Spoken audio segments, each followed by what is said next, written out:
The Legend of Zelda Breath of the Wild starts its adventure. Like many classic fantasy adventures, some old guy wants you to do his work for him. In exchange for getting 4 spirit orbs from the shrine trials, he promises to hand over a paraglider to you. The paraglider is your key to working your way out of the introduction zones and into the rest of Hyrule, and 116 more shrine trials.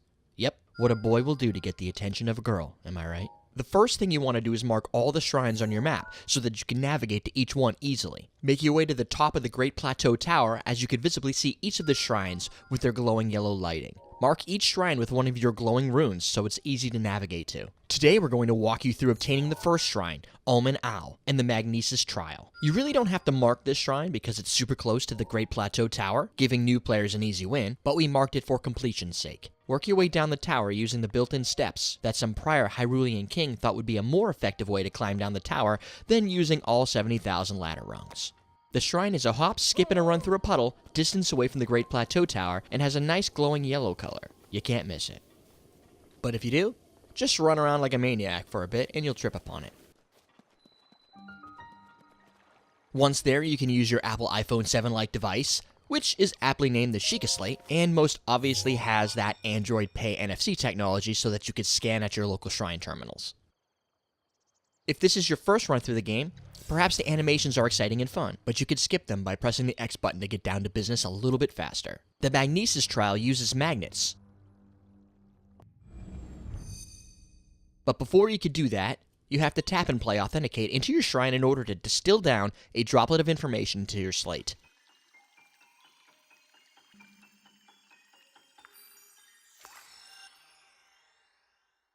This gives you the Magnesis, a cool magnet that will come in handy throughout your lifetime in Hyrule.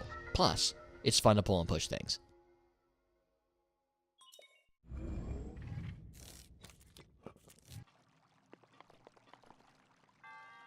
Using your new tool, pick up the metal slates conveniently placed on the ground to unlock a secret door.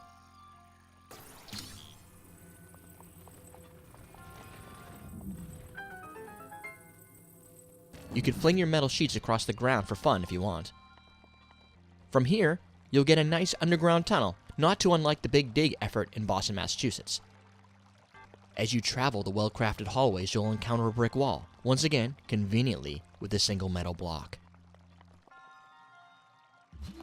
Simply pull the metal block out and the rest of the blocks will become much more manageable, just like you were a kid playing with your little letter blocks. You could swing your metal block into the wall and make a big mess, or simply walk through the hole it created. The choice is up to you. Once here, you'll encounter the first walking Guardian Scout. He, or she, is pretty easy, just take care not to be shot in the face by its laser.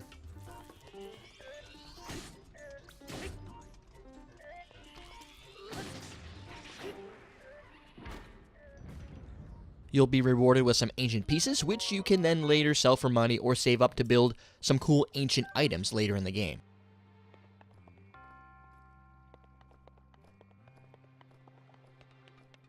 Of course, the shrine builders forgot to finish the bridge work, no doubt running out of funding, as there are a ton of shrines in this game, so you'll have to move the steel sheet from one gap to the next, by yourself.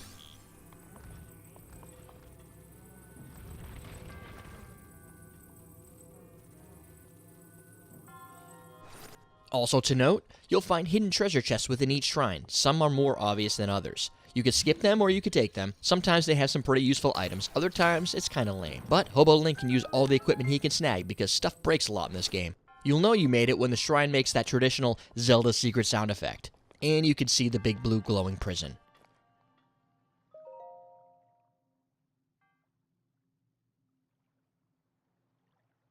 Which, like everything in this game, is easy to break if you just touch it. The humble monk, after telling you about your awe-inspiring talent completing the puzzles within this shrine, will grant you a spirit orb. Spirit orbs are the basis of how you're going to increase your health and your stamina within the game as it progresses. Each shrine trial will be unique and in some cases pretty thought-provoking. Unlike the labyrinths in the original Zelda titles of the distant past, you'll be using your brain power in Breath of the Wild versus sheer strength, which is good if you think about it, as Link's muscles no doubt atrophied after 100 years of sleep. Not that he's ever been a pro football player in physique. But that, my friends, is how you take down Oman Au and his humble shrine. Stay tuned to 0xp Gaming for the next shrine completion. Don't forget, like, share, and subscribe.